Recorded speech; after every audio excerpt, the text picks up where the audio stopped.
Hey, what's up everybody? 2017 Nissan Juke. My key doesn't, when you push the lock or unlock, nothing happens from the outside. Also on my dash, this flashing key light. And then also, the car won't start unless I hold this up to the button and then push it. That's the only way it'll start. So, the issue is just a dead battery in your fob here. One little thing causes all these little issues. So we're gonna go ahead and replace the battery and then see if that light goes away, and then see if the remote works from the outside, and see if it'll start with the key anywhere in the car or in your pocket. So I'm gonna show you how to do that right now. All right, so get your key fob here. First we gotta take the shank out, as they call it. What you wanna do is push this little part down, and then it'll release the key, and you can pull it straight backwards. Just push it down like that, hold it, and then you can pull the key out the back like that. And then once you have this out, it's going to give us a little bit of a spot to split this fob into two pieces. What I do is I take a flathead, any size I could fit in this little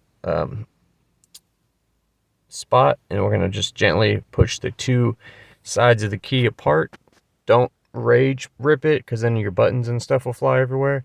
But basically we're just after that little battery right there. So here's like the motherboard and all that stuff. We'll just try to keep all that together. We just want this battery. And go ahead and get this out carefully. Careful, don't damage those springs in there.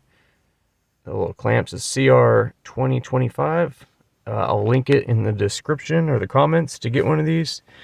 And then what you want to do is, it says a plus sign right here, and then there's a plus sign on the fob. Those two pluses are going to go together, so we're going to put this in upside down.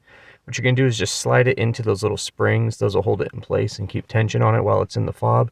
And then we're going to gently put this over here and just kind of snap it all together. Just try to line it up as best you can, and then just squeeze it together.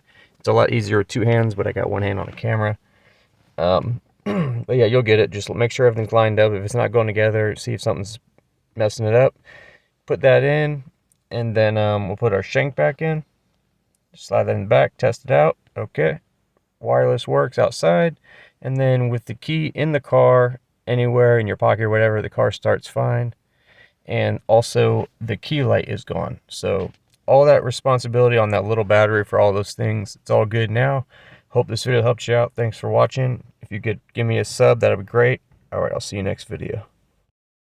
Thanks for watching. So I wanted to say about this new soap I've been using by a new company called Quantum Soap. It's a men's soap company. They make multiple different bars of soap with their own ingredients and fragrance. They even have a dark matter bar, which is more grittier. If you're a mechanic, you have a lot of dirt and oil in your skin a lot. You can reach them at quantumsoapco.com. Free shipping on orders over $50. These soaps are made in the US with all natural ingredients by hand. No synthetic this, synthetic that. They've been great. They've hooked us up with a GearmoAuto promo code. So if you head over to the website, type in GearmoAuto in the checkout, you'll get 10% off. Again, these guys are on Facebook, Instagram. Check them out. Check the links below. Thanks for watching. You're pretty good.